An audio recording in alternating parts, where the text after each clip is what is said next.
It's your guy eBay Fight Predictions in the building. This is your UFC 292 full card predictions. I am so sick. That's why I wasn't able to do a recap yesterday. I was sick like a dog, and I'm still a little sick, but I'm a little better than what I used to be. Especially yesterday, I had the cold sweats. It was fucking horrible. I was a dead man walking, basically. But yeah, it is what it is. Hey, it's fucking, I guess, this flu season coming up, so, hey, make sure, take your vitamins, be like Hulk Hogan. I don't know what else to say, but yeah, I guess I can kind of recap. I think it was UFC Vegas 78. Vicente Luque put on a wrestling clinic against Rafael dos Anjos. Good on him. Cub Swanson had a really close fight with Hakeem Dawodu.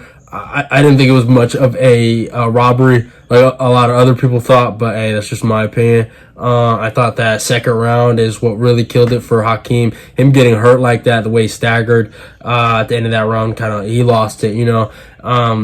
Sometimes that can happen, man. You could do great. You can put in some great work, and it can't be necessarily like knockdowns or anything, but you can, do some nice work on the feet and land some nice jabs, some knees to the body, whatever. For Hakeem, he held that clinch position for a long period of time. So he did really good in that second round for that. But when you get hurt, staggered, it really does sway the opinion of the judges, even though it might be unfair. But it was a close fight. I didn't think it was a robbery. I think a lot of people were just mad that their bets didn't go the way they thought it was going to go. So just my opinion there. What's his name? Roundtree knocks out Chris Dawkins. I don't think anyone was too surprised by that. But hey, it is what it is. I was hoping Dawkins was going to get the win, but there was a reason why I picked Roundtree to win. You lose all that weight, and then you fight Khalil Roundtree, a power puncher who's black. seems like that's been your kryptonite lately, but hey, it is what it is.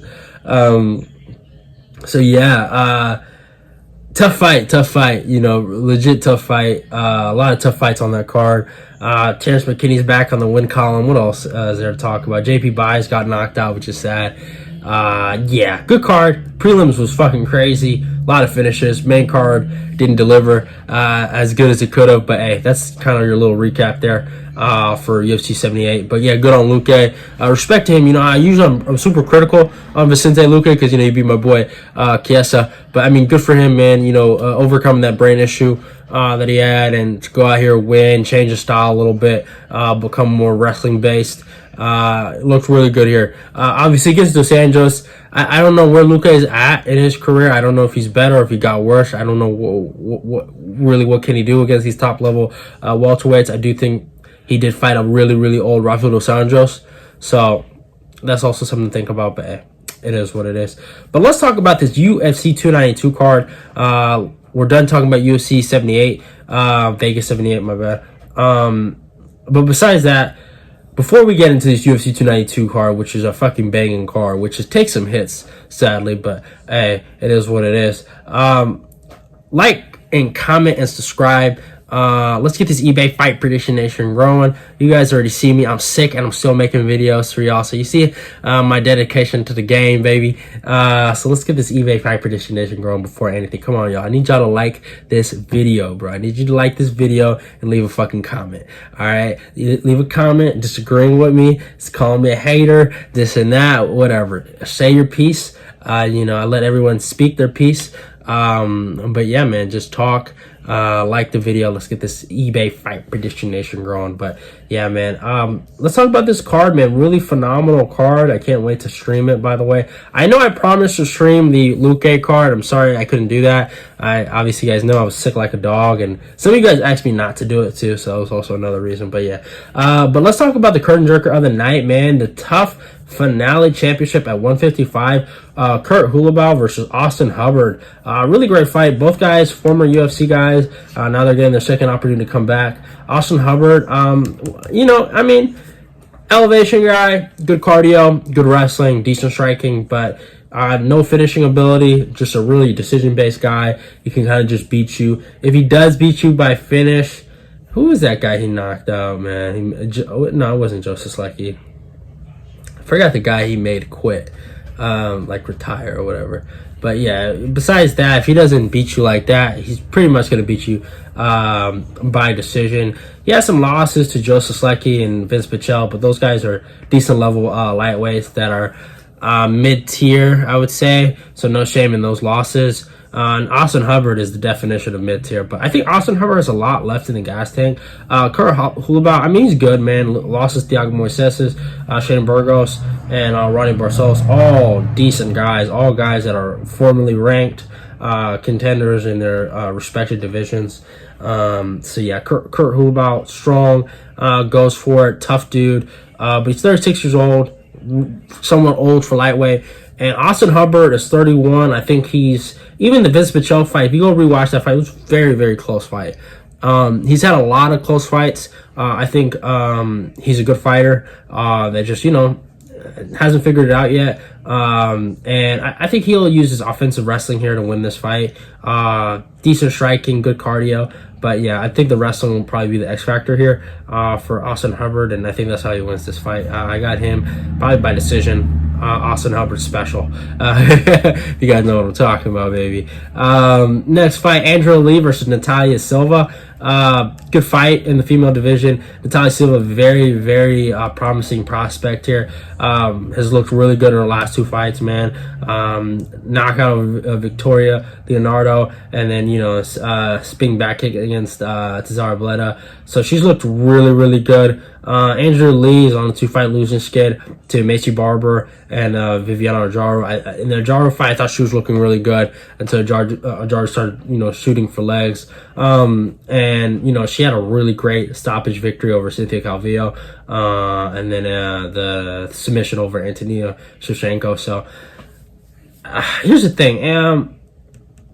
I like Natália Silva. I really do, but I think Andrea Lee's kind of getting a little disrespected here. A lot of people forgetting. I mean, unless this girl goes for the fucking constant takedowns for Natália Silva over Andrea Lee, besides that path of victory, I don't see Andrea Lee at some big deficit in the striking. Andrea Lee is still decent. She has a big reach advantage here of 4 inches. She's tall, long, and lanky. I think a lot of people must have forgot. She's taken a lot of time off. Not a lot of time off, but she's taken some time off, since her Macy Barber fight. I think this fight should be competitive. I really do. And I lean towards the dog here in Andrea Lee. I don't think Andrea Lee is completely done or shot. I think there's levels to this game. And, if Natália Silva wins this, respect her. She gets it done. But I think Andrea Lee can win this as well. So, yeah. I'm going to take Andrea Lee by decision here. You guys know me. If it's a female fight, it's always going to decision, baby. Next fight, Maryna Morozov versus Karine Silva. So, I'm not a big guy on always picking the prospect here, and you guys just saw my last prediction, or just my last prediction, how I went.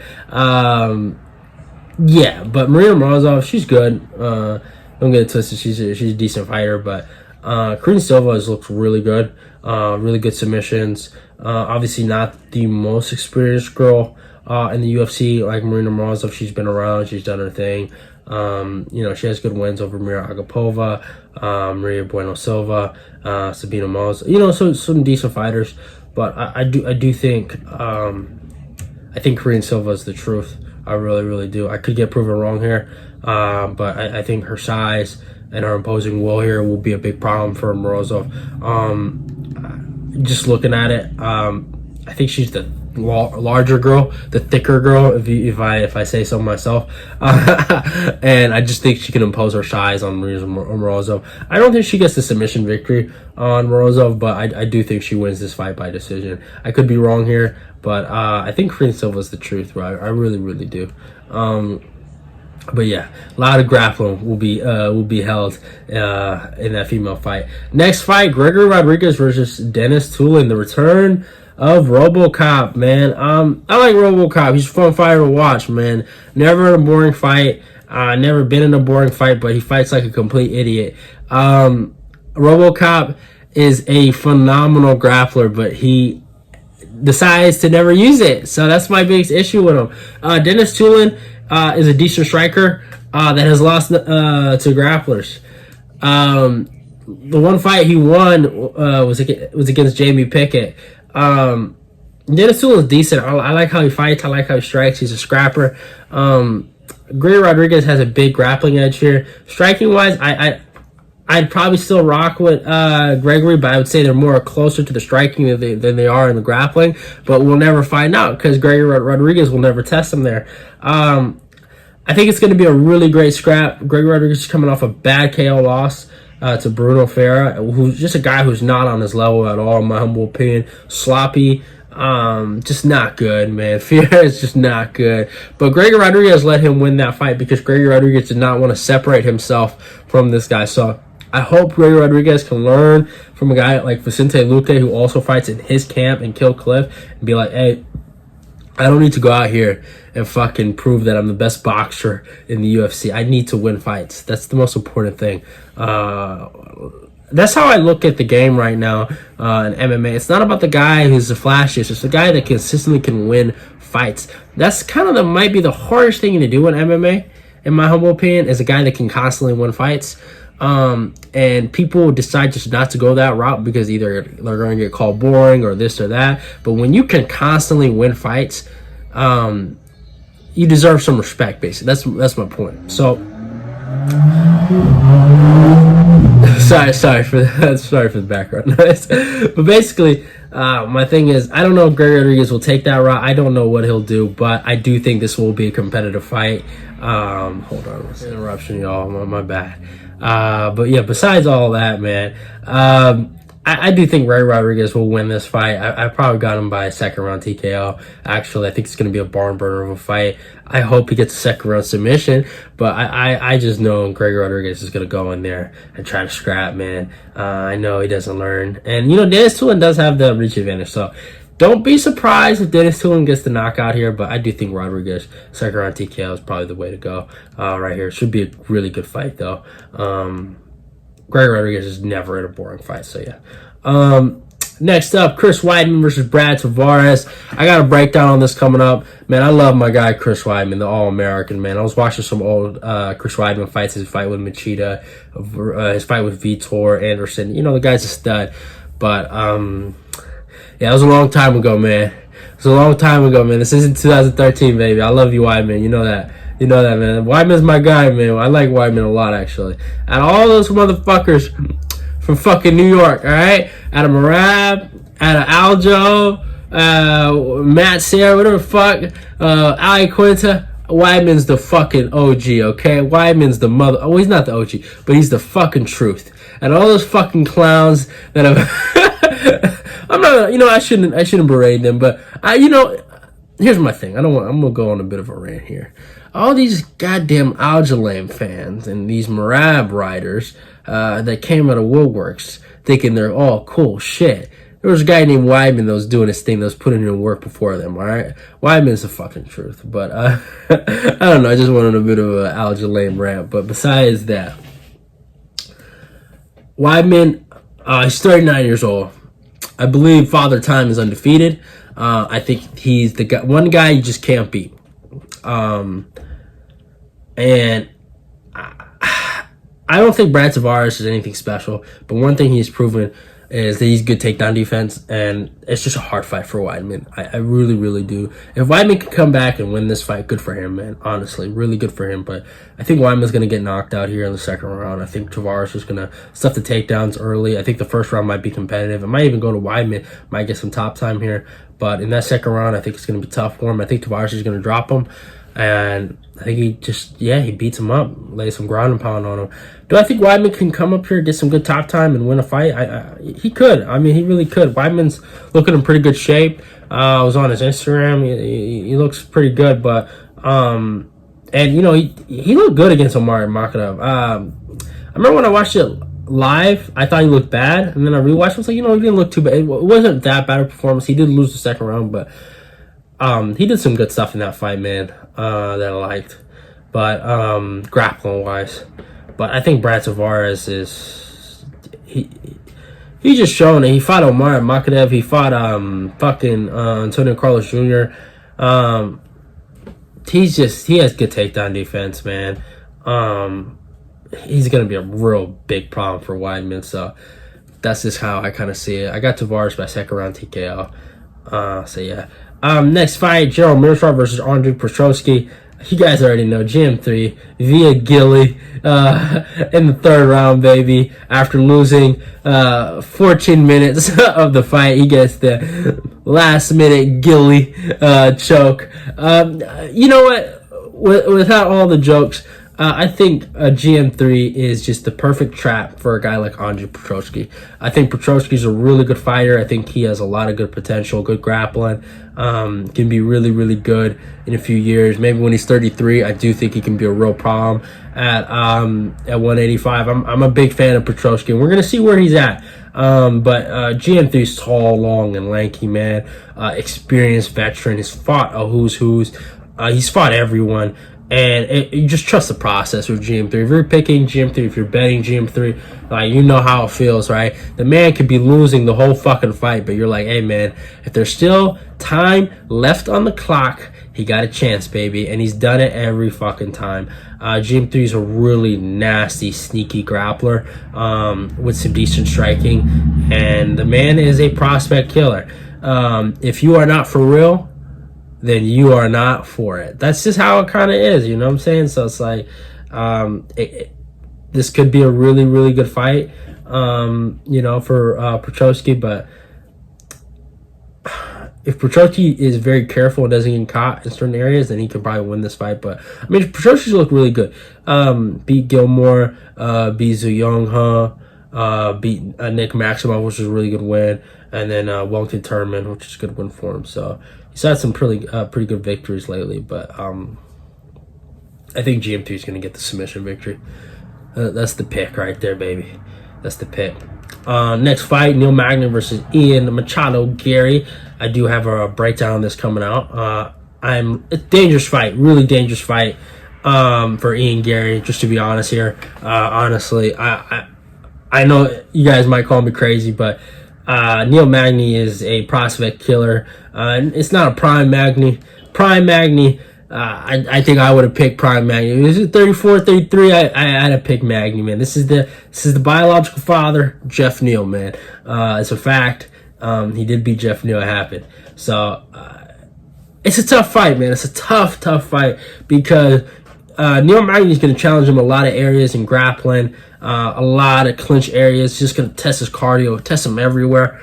And I don't know if Garry was necessarily training for that when he was going to fight Jeff Neal. Jeff Neal's a striking-based fighter, and, you know, I don't know. I don't know. It's tough. It's going to be a tough fight. I've seen Garry fight grapplers like Darren Weeks, who's a good wrestler, but he's not Magny. Magny's he's a leech. He just grinds on you. He's a soul sucker, you know.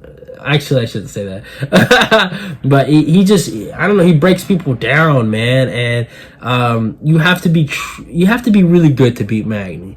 If you're good, you beat Magny. If you're not, well, I shouldn't say you have to be good necessarily, but you gotta, you know what I'm gonna say, you gotta be good to beat Magny. You can't be trash. If you are trash, you're gonna lose to Magny. I think Garry's good, so I'm gonna go by Garry by third round TKO. I think it's gonna be a tough fight, but I think Garry can find his chin, and I think he knocks him out. But I think it's gonna be a really, really good fight. It's gonna be a tough one. It's gonna be a tough one for Garry for sure. Magny is not a hoe. He is not a hoe. I mean, I'm telling y'all, man. Magny is a motherfucker, bro. You respect that man. You know, for real. Next fight, Marlon Vera versus Pedro Munhoz. I got Vera by decision. I got a breakdown on this coming out soon, so go check that out. I think Vera will probably break Munhoz in the later rounds. I think the age gap is also another thing to look at.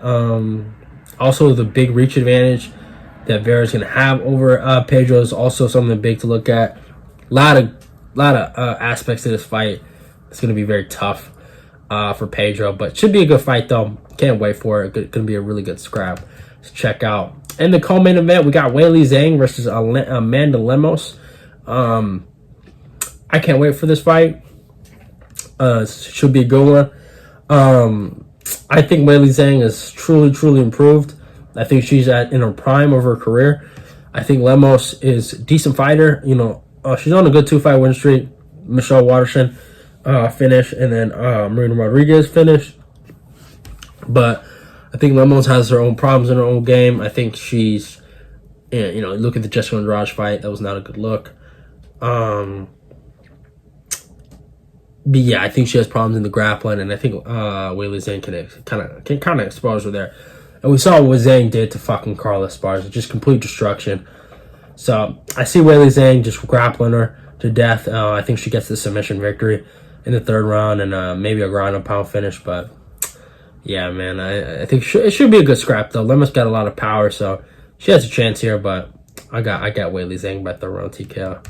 Should be a good fight though. And in the main event, Aljamain Sterling versus Sean O'Malley.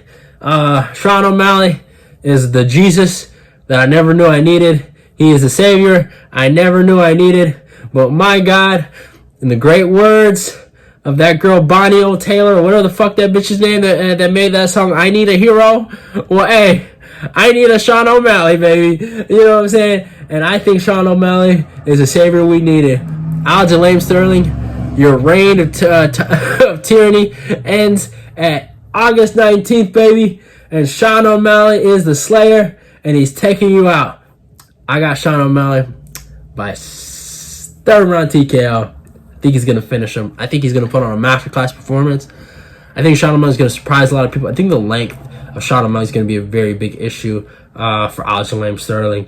I think how tall and long the legs are is going to be hard for him to get around him. I think the cage could be his best friend here, but I think O'Malley's movement is going to be tough for him. And I also do believe in championship fatigue. I truly do believe that the more you defend that title, I feel like it's easier for your contenders to watch tape on you and find your weaknesses. And there's a lot of tape on Mr. Aljamain Sterling. If you go look at the stats, man, he hasn't had a lot of 5-round fights, right? So before the Corey Sandhagen fight, he probably had 0 5. I think he had 1 5-round fight, and then he had the Peter Yan fight that went 4 rounds, the first one. Then he had the second one that went 5 rounds, and then he had the Cejudo fight that went 5 rounds. So he's had 3 5-round fights. That's a lot of tape and film study to look at. And Sean O'Malley just barely went the distance with Peter Yan. Sean O'Malley does not have a lot of tape on him. To be honest with you, I think Peter Yan's probably the only guy that's effectively shot takedowns on Sean O'Malley. Not a lot of guys have. Sean O'Malley's been working on his grappling, and to look at that as a weak point, it's not fair because we don't know how weak his grappling is. I mean, Peter Yan did get takedowns, though. He did, but he didn't control him. I thought O'Malley did a really good job of defending takedowns from Yan. So yeah. I think Sean O'Malley being that prospect, or I should have called him that contender that doesn't have a lot of tape on him, a lot of confidence, coming into this fight 16-1, just on a really big win streak. You know, it's a good situation for him, to be honest. All right, but Sterling, a guy that's been in a lot of tough fights, man. You know, he had 1 finish over TJ Dillashaw, but tough fight against Peter Yan twice in a row. Tough fight against Henry Cejudo. A lot of tough fights, man. And that wear and tear is gonna affect him, and that chin's gonna be there. And I think Sean O'Malley gets him. I truly believe that. I think Sean O'Malley's gonna get him. I could be wrong here, and fucking Aljamain Sterling chokes him out. And I'm saying it right here, man. It's gonna either be pack watch or apology video. I'm making it be known. I've been the biggest hater of Aljamain Sterling.